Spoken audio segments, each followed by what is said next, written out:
From Channel 3, this is an Eyewitness News Update.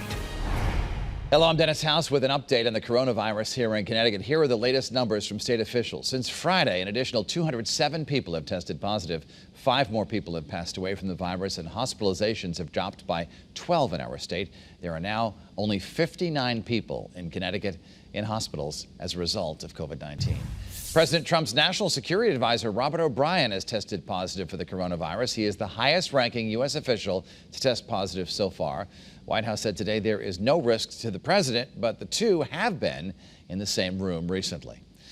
The body of the late Congressman John Lewis has arrived at the U.S. Capitol, where it now lies in state.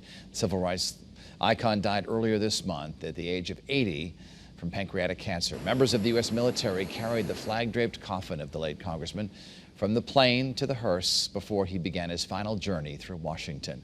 The motorcade carrying his body passed the Lincoln Memorial, where Lewis was the youngest speaker at the march in 1963 on Washington.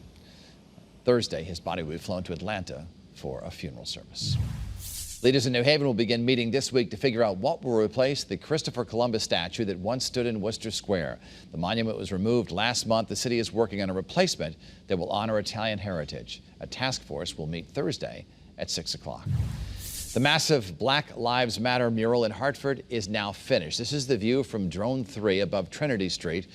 It cuts through Bushnell Park. It took artists 3 days to complete the project, meant to raise awareness about the Black Lives Matter movement. The block will remain closed to traffic, at least through August. Right, weather-wise in weather alert mode as we've got a heat advisory through this evening and as well for Tuesday, plus a threat for thunderstorms tomorrow. You can see on Futurecast after a dry start to the day, storms develop and move across Connecticut.